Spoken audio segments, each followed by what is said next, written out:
Okay, we're back. It is 2/19/20. This is a 7 Rem Mag with a 315 neck in it. That means it'll accept factory ammo. This is BAT HR 1651, and this is the customer's name. We're making this video because we did something here that's a little bit unusual. I think we have done it before, but it's been a long time. So this customer has got, I think he's got 3 or 4 of my guns already. He wanted a gun, a 7 mag that would accept factory ammunition. And I have a Dave Manson Reamer, there's a 315 neck in it that has just produced some outstanding rifles. They shoot way, way, way better than they should shoot. And so anyways, he decided he wanted a 7 mag that would take factory ammo. But the unusual request was he decided he wanted 2 barrels, 2 identical barrels. Now you got to realize, in the machining world, there is no such thing as identical.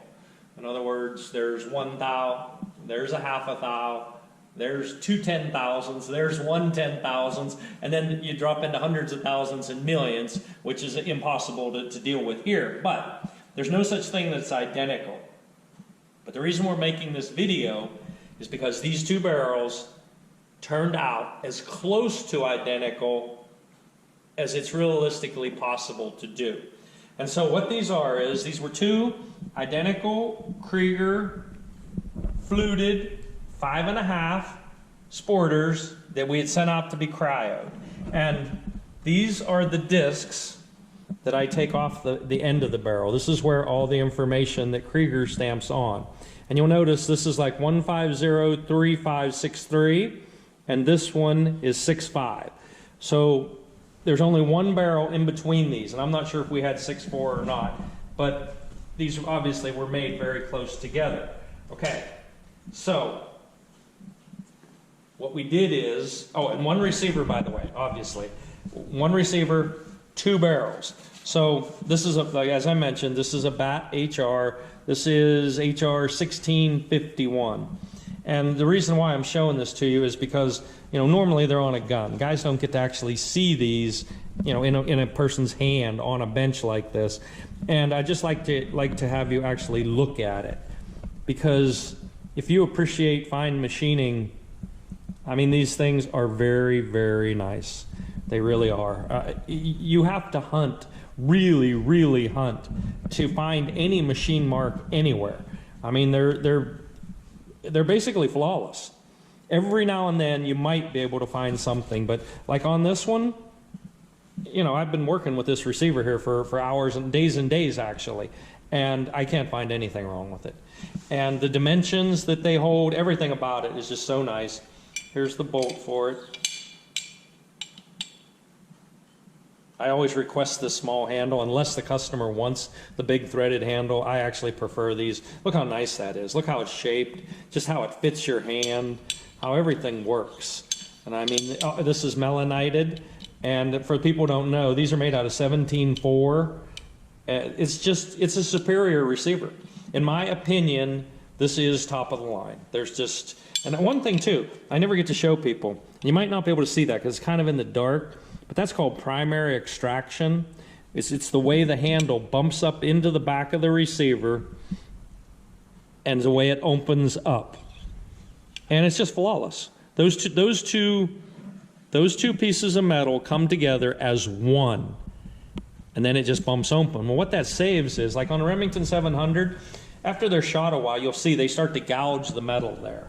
And not just a Remington 700, some of the so-called custom receivers also, it'll start to gouge the metal there and start to peen it back. And after a while, if you get enough rounds through them, they just won't work right. But these are just beautiful. Okay, that's not the main point of this. I just wanted to show you that. So the main point of this is 2 barrels, everything's chambered. These barrels are ready to be final assembled on here. So I just want to show you how they came out. Okay, so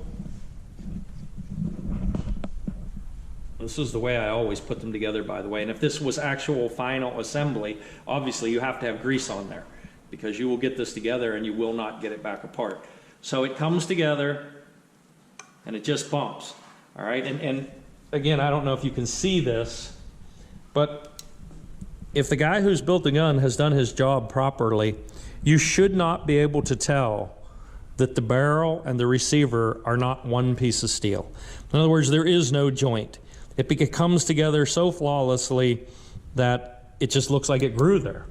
Okay, so the other thing is too, if you really get your shoulder, if everything is right, when you bump these together, you see it takes, I just bump it, and it takes quite a bit of strength to get it back apart. If you actually really slammed it together, you might not get it back apart, okay? And that's part of building a gun that actually shoots. Okay, so here's the deal now. This is I've actually had this for years. This is a PTG belted gauge. This is the one that I always use when I'm building 7 mags, and I have many different ones. That's something else too. To the uninitiated, people don't realize that just because it's a belt gauge, that doesn't mean they're identical. Again, we get back to that identical. I have multiple belt gauges, all go. I do not use no-go gauges, which I'll show you why in a minute, but they're not the same. Let's put it that way. All right, so you drop that gauge in there, and again, I don't know if you can see it. Drop that down in there, and then take the bolt and put it in, right? Okay, you'll hear it. It snaps over the extractor. And I got a little wee bit of play there, okay? You realize this is not driven together to where it's going to come up. In other words, it's going to suck up some. But I just want to show you something. So you put that in there, put the gauge back in. Okay, make sure it's actually in. And now, come over here. These are shims, made out of shim stock. And I have them in 1 thou, 2 thou, 3 thou, and 5 thou. And of course you can make whatever combination you need there. But here I'm measuring this. Okay, so this piece of shim stock measures 1 thou. And it's a really good idea to measure them because you don't want the two to get stuck together and then get a false reading. So the headspace gauge is in there. Make sure that there's no dirt or anything on the face of this.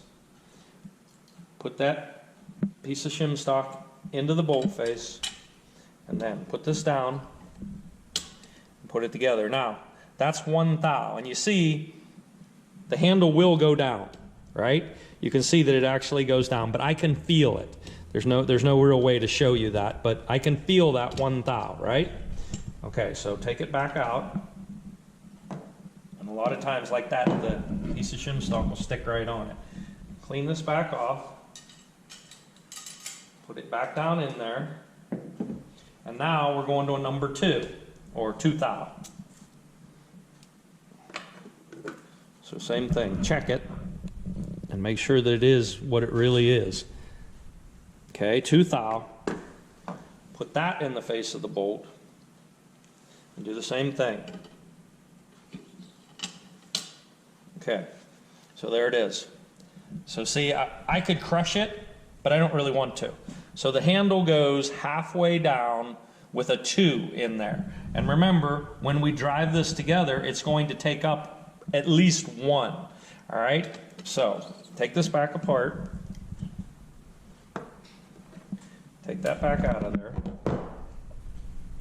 Put that back. Now, this barrel is actually marked on it. This is the extra barrel. I decided of these two, I'm gonna build the gun out of that barrel. So this is the extra one that's going to go along with the gun when it gets shipped. And in fact, he's been here before. He may come here to pick this up. Okay, so we're going to do the same thing. Oh, by the way, you want to look in there. Okay. So put this on.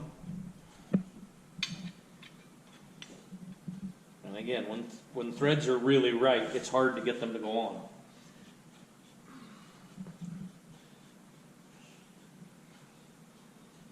Okay, bring it up until it touches, and literally without using barrel vices now, that's as tight as you could get it to go unless you really snapped it. And like I said, you can hear it come together. Okay, it's one piece. It should be as one piece. Okay, so put the gauge back in. Drop it down in there, make sure that it's actually seated. All right, now we're gonna do the same thing. So first, just the bolt with nothing in it. Okay, see it? Okay. Put the gauge back in. Now we're gonna do the same thing. So here's the 1.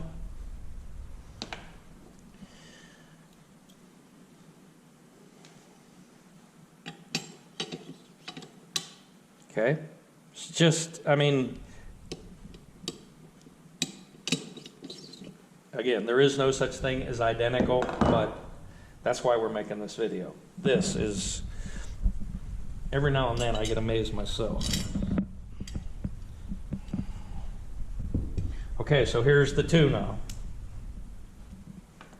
Same 2 as we used before. Okay, there's the 2. Put it in the face of the bolt.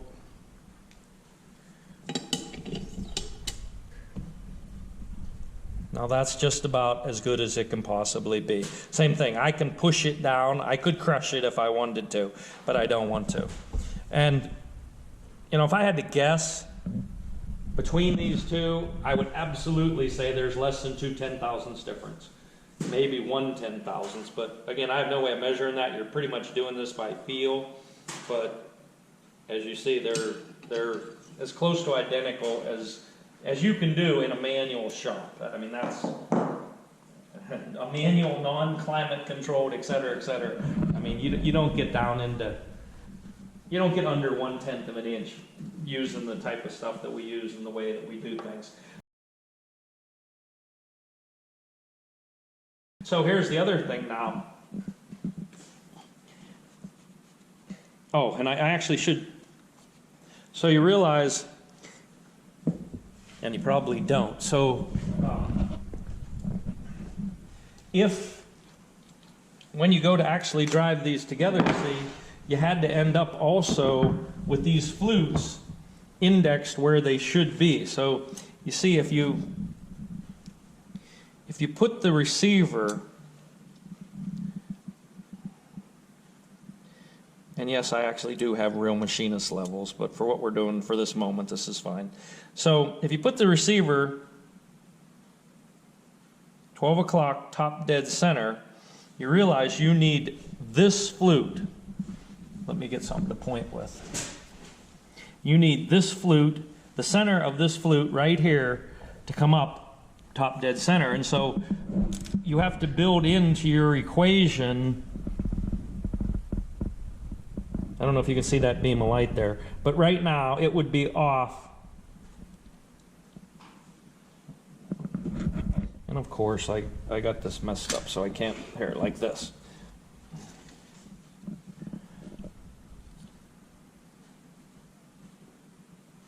What the heck? All right, now. So when it's finally all assembled, that flute has to come up at 12 o'clock top dead center, and then this receiver, which you can see how much it's off right now, it has to come up 12 o'clock top dead center, so that the center of this flute is dead center in the center of that receiver. And so as I'm showing you what the headspace is right now, you know, it will take the go gauge, and it'll take the go gauge with a 1. It won't quite take the go gauge with a 2. But when we drive this together, we know from past experience that it's going to take up 1 to 1.5. It is definitely not going to take up 2. So what we end up with about maybe half a thou over the headspace gauge, which again, for a gun that's going to take factory ammo, that's about as tight as you can possibly run it. And the issue, of course, with this was to do the same thing on this barrel. So in other words, your shoulder, everything has to be literally identical, as close as you can get it, so that when this comes up at 12 o'clock and this comes up at 12 o'clock, that everything ends up the same. And what was really interesting also with this is, you know, these barrels, obviously they've been cut and crowned. And this really is unusual here. They also came out they're within 1/1000 the total length of the barrel, and that also generally does not happen. I mean, you can get it really close, but the point of this whole video, what I'm trying to say here is these two barrels are essentially identical. Now, there's one thing I will say, and again, guys, a lot of guys do not understand this. So these two barrels are only one number apart from being sequentially serial numbered. But you notice that I said I'm going to put this one. This is going to be the one I'm going to actually finish the gun on. And this is going to be the extra one. Well, you say, well, why? Why? How do you decide? Without giving away too many secrets, when it's in the lathe, a barrel will tell you, to some degree, it will reveal how straight it is. But without giving away too much, if you had 10 barrels and you put all 10 barrels in the lathe and you did the exact same thing to all of them, they kind of tell you, at least they indicate which one may be better than another one. And what's really interesting about that too is it's really easy to recognize a bad one. Okay, if you get a bad one, you will recognize it before you do hours and hours worth of work. But when they're really close like this, you got to really pay attention to be able to, and it's just an educated guess, really, which one is going to shoot better. And just because I think this one is going to shoot better is no guarantee. But this is the one I'm going to build the gun on. So anyways, that's the whole deal with building a rifle with two identical barrels. Now while we're here, and just because I have them here, I want to show you something else that we don't usually have here, and I thought it would be nice to show. So this, again, hopefully you can see it. This is a 7 Rem short action Ultra Mag. It's got a 313 neck in it. It's set up for 168 grain burger. This is a Pierce Engineering titanium receiver, and it has a Murphy titanium rail on it and 6 screws. Normally they come with 4. We requested that the receiver be drilled for that, and then we actually had the rail made to it. In other words, it's really nice work, let's put it that way. And this is a solid bottom single shot. And the reason we did that was to get as much rigidity as we could, to try to get as much accuracy as we could. That's why he picked this cartridge. This cartridge, the 7 Rem Short Action Ultra Mag, is known to be an accurate cartridge. And the goal was to come in 6 and some pounds. And we didn't quite make it. It came in at like 7.1, 7.2 approximately. I don't have a scale that's accurate enough to really know. So this is a Macmillan HTG. It has a jewel trigger in it, a jewel with a safety. It has a bat trigger guard. It has a custom made escutcheon, which those are actually hard to do, especially on an angled stock. Like I said, it has a Pierce receiver. This is a Krieger. Is this a 4.5? Yes. This is a Krieger 4.5 non-fluted. And there's a whole issue with that too. They don't like to flute them as you start to get in smaller diameter. But if we had fluted it, if they would have done it, we probably could have just barely got it like 6.9. The other thing is too, the barrel's fairly long. I think it's about, I don't know, it's more than 24, maybe 25. If we would have cut it back a little bit, it might have been a hair lighter, but I really didn't want to do that. I want to get as much out of the cartridge as I can. So, nice rifle, we haven't shot it yet. Now, there's another one that also has not been shot, and I just finished it not long ago. And you might notice from another video, this is a very similar looking gun. And the reason is because, wow, that other one was really nice, and we thought, well, wow, we're going to build one very similar to it. So this is a 30-06, 341 neck. It will take factory ammo. That's what it's set up for. That is also a BAT HR. That's a Krieger 5.5 fluted 10 flute. That was cryoed. By the way, we sent that other barrel out to be cryoed too. This has, it's a repeater, and this has a Huber 2-stage in it. And I've talked about these Huber 2 stages before. Oh my gosh, are these nice. I mean, this is just such a nice trigger. It's hard to believe. And again, Macmillan HTG, this is in there McWoody. Oh, and Hawkins bottom metal. Same deal, really nice bottom metal. Very, very, very nice gun. Again, I probably want to keep it, but I probably won't be able to. Anyways, just thought we would show you this. Again, this is something that's fairly unique, and these are two really nice guns. So that's it. Thanks a lot.